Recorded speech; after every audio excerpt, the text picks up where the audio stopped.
Selamat siang, perkenalkan nama saya Tobina Stompul, NPM 180102744. Baiklah, di sini saya akan menjelaskan atau memaparkan materi mulai dari pertemuan pertama sampai materi pertemuan ke-15, mata kuliah manajemen berbasis sekolah. Di pertemuan pertama, dosen memaparkan atau menyampaikan materi yang akan diajarkan mulai dari pertemuan kedua sampai pertemuan 15. Di pertemuan kedua, dosen menjelaskan pengertian manajemen berbasis sekolah, yang dimana manajemen adalah perencanaan, pelaksanaan, dan pengawasan sumber daya organisasi untuk mencapai tujuan secara efektif dan efisien. Yang dimana manajemen sekolah yaitu proses mengelola sekolah melalui perencanaan, pengorganisasian, pengarahan, pengawasan sekolah agar mencapai tujuan pendidikan yang telah ditetapkan. Fungsi manajemen sekolah yang pertama itu perencanaan, yang kedua pengorganisasian, yang ketiga pengarahan, yang keempat pengendalian. Perencanaan adalah kegiatan membuat tujuan perusahaan akan diikuti dengan membuat berbagai rencana untuk mencapai tujuan yang telah ditentukan tersebut. Yang kedua, pengorganisasian. Pengorganisasian adalah kegiatan pengaturan pada sumber daya manusia dan sumber daya fisik lain yang dimiliki perusahaan untuk menjalankan rencana yang telah ditetapkan serta menggapai tujuan sekolah. Yang ketiga, pengarahan. Pengarahan yaitu untuk meningkatkan efektivitas dan efisiensi kerja secara maksimal. Yang keempat, pengendalian. Pengendalian adalah menilai kinerja berdasarkan standar yang telah dibuat, perubahan atau perbaikan jika diperlukan. Fungsinya MBS yang dilihat dari wujud problemnya terdiri dari bidang-bidang garapan atau substansi dari manajemen sekolah. Yang pertama dalam bidang pengajaran atau kurikulum, yang kedua dalam bidang kesiswaan, yang ketiga dalam bidang personalia, yang keempat dalam bidang keuangan, yang kelima dalam bidang sarana dan prasarana, yang keenam dalam bidang hubungan sekolah dengan masyarakat atau humas. Pimpinan sekolah. Kepala sekolah merupakan jabatan karir yang diperoleh seseorang setelah sekian lama menjabat sebagai guru. Peran kepala sekolah yang pertama itu kepala sekolah memiliki tanggung jawab sebagai pemimpin di bidang pengajaran, pengembangan kurikulum, administrasi kesiswaan, dan profesional dan personilia staf, hubungan masyarakat, administrasi school plan, dan perlengkapan serta organisasi sekolah. Yang kedua, kepala sekolah berkewajiban menciptakan hubungan yang sebaik-baiknya dengan peran guru, staf, dan siswa. Sebab esensi kepemimpinan adalah kepengikutan. Tujuan kependidikan yaitu untuk mempersiapkan manusia menghadapi masa depan agar hidup lebih sejahtera, baik sebagai individu maupun secara kolektif, sebagai warga masyarakat, bangsa maupun antar bangsa. Alasan munculnya MBS di Indonesia, yang pertama, sistem pemerintahan Indonesia yang baru mengalami perubahan besar dan masih akan terus berkembang. Sistem pendidikan, kebijakan yang mendukung, dan pengalaman Indonesia di masa lalu dan dianggap sebagai guru terbaik. Yang kedua, sistem pemerintahan Indonesia cenderung berubah sejalan dengan suasana masyarakat yang mengkehendaki desentralisasi, transparansi, demokratisasi, akuntabilitas, serta dorongan peningkatan peran masyarakat dalam hampir semua kebijakan dan layanan publik, termasuk sistem pendidikan. Keberhasilan MBS di Indonesia cenderung disebabkan karena kondisi objektif yang mendukung pada saat yang tepat, antara lain iklim perubahan pemerintah yang mengkehendaki transparansi, demokratisasi dan akuntabilitas, desentralisasi dan pemberdayaan potensi masyarakat.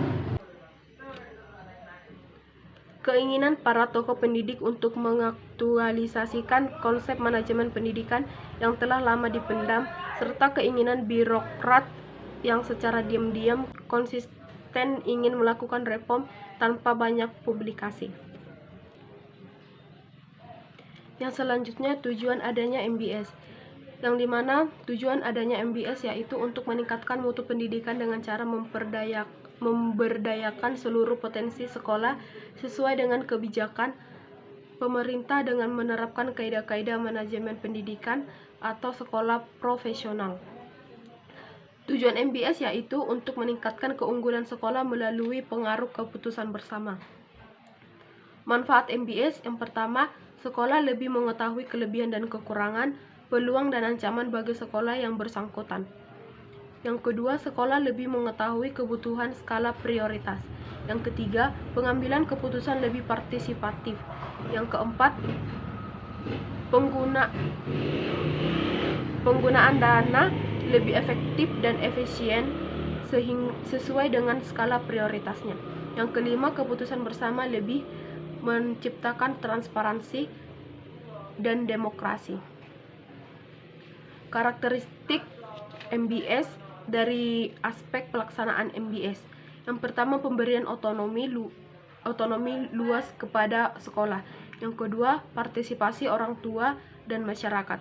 Yang ketiga, kepemimpinan yang demokratis dan profesional. Yang keempat, teamwork yang kompak dan transparan. Yang kedua, karakteristik MBS dari aspek sistem. Yang dimana karakteristik MBS dari aspek sistem, yang pertama itu input pendidikan. Input pendidikan adalah segala sesuatu yang harus tersedia karena dibutuhkan untuk berlangsungnya proses sekolah. Yang menetapkan MBS memiliki input manajemen yang memadai untuk menjalankan roda sekolah. Yang selanjutnya itu yang kedua, karakteristik MBS dari aspek sistem tersebut. Yang kedua itu yaitu proses, yang dimana sekolah yang efektif pada umumnya memiliki sejumlah karakteristik proses sebagai berikut. Yang pertama, proses belajar mengajar dengan efektivitas yang tinggi. Belajar yang efektif juga mengacu pada pilar-pilar pendidikan menurut UNESCO, yaitu yang pertama, belajar untuk mengetahui, yang kedua belajar untuk melakukan, yang ketiga belajar untuk bermasyarakat, yang keempat belajar tentang apa yang bisa dihubungkan dengan kehidupan sehari-hari. Yang bagian B-nya, kepala sekolah dituntut untuk memiliki kemampuan manajemen dan kepemimpinan yang tangguh agar mampu mengambil keputusan. Yang ketiga, sekolah memiliki lingkungan belajar yang aman, tertib, nyaman, hingga proses belajar mengajar dapat berlangsung dengan nyaman. Yang keempat, sekolah dengan MBS memiliki pengelolaan tenaga kependidikan yang efektif. Yang kelima, sekolah memiliki budaya mutu. Yang keenam, sekolah memiliki teamwork yang kompak, cerdas, dan dinamis. Karena teamwork merupakan karakteristik yang dituntut oleh MBS karena output pendidikan merupakan hasil kolektif warga sekolah, bukan hasil individual. Yang selanjutnya, output yang diharapkan. Prestasi sekolah yang dihasilkan melalui proses pembelajaran dan manajemen di sekolah. Output didiskusikan menjadi dua, yaitu yang pertama output berupa prestasi akademik dan output berupa prestasi non-akademik.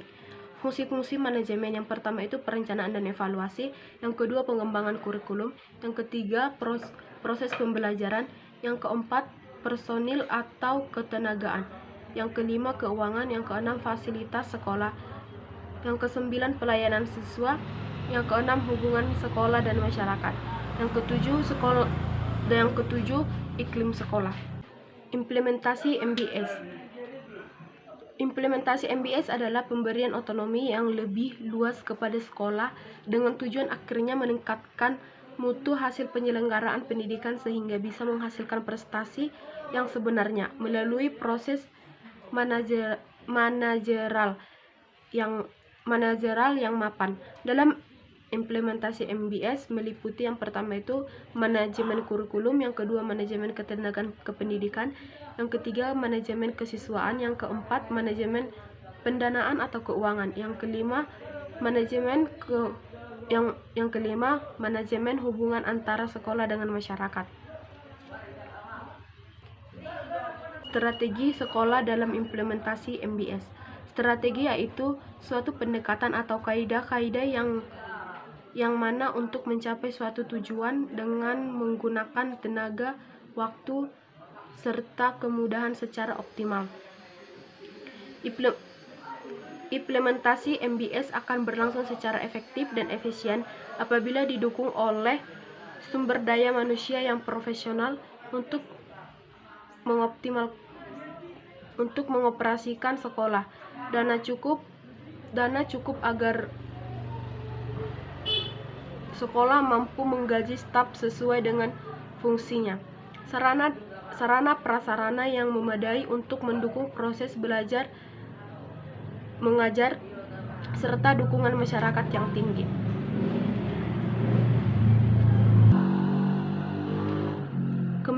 Kepemimpinan dalam MBS. Kepemimpinan adalah orang yang mampu mengarahkan apa yang dipimpinnya untuk mencapai tujuan.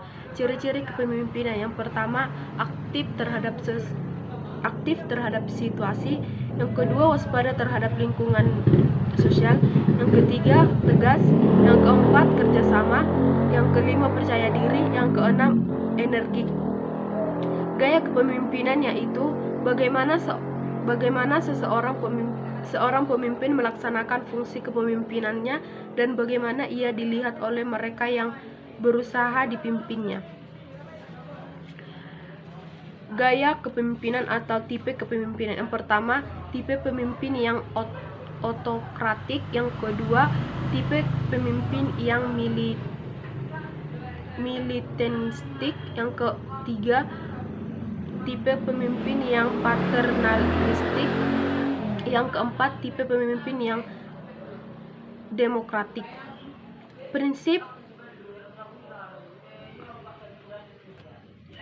Yang selanjutnya, prinsip manajemen berbasis sekolah, yang dimana prinsip yaitu kebenaran yang menjadi pokok dasar berpikir dalam bertindak.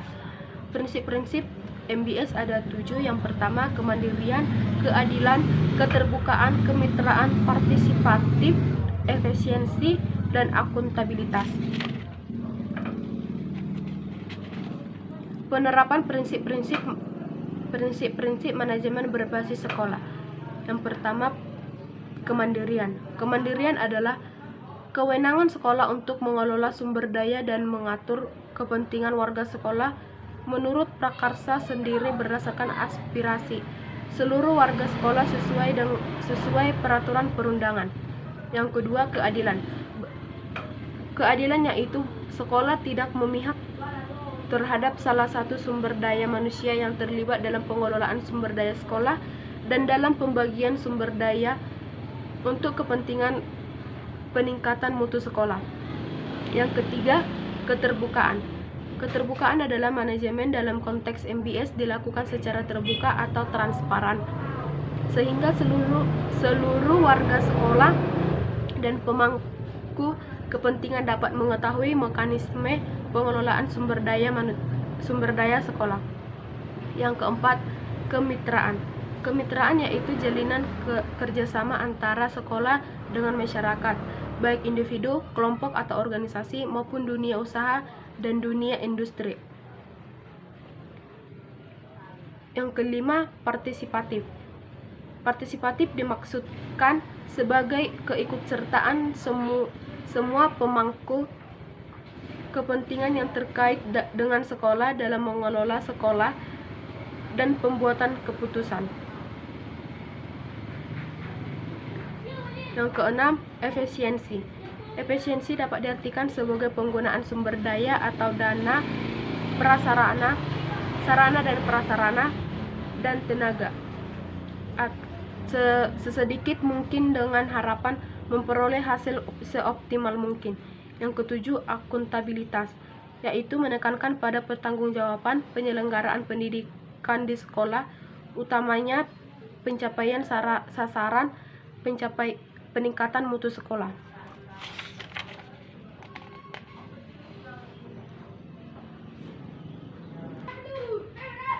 Yang selanjutnya, monitoring, evaluasi, dan pelaporan pelaksanaan manajemen berbasis sekolah. Monitoring evaluasi adalah mencakup mulai dari proses pengumpulan data, realisasi program kegiatan, pelaporan kegiatan hingga penilaian dan evaluasi capaian kerja dan evaluasi capaian kinerja. Yang melakukan monitoring evaluasi awal itu kepala sekolah, karena pada dasarnya kepala sekolah lah yang berwenang terkait sekolah dan kepala dinas yang berwenang terkait sekolah. Tujuan pelaksanaan monitoring, evaluasi, dan pelaporan adalah memberikan penilaian apakah program yang dilakukan oleh sekolah telah sesuai dengan rencana yang dibuat dan mengidentifikasi masalah yang timbul dalam pelaksanaan program sekolah agar setiap masalah yang dihadapi dapat diatasi.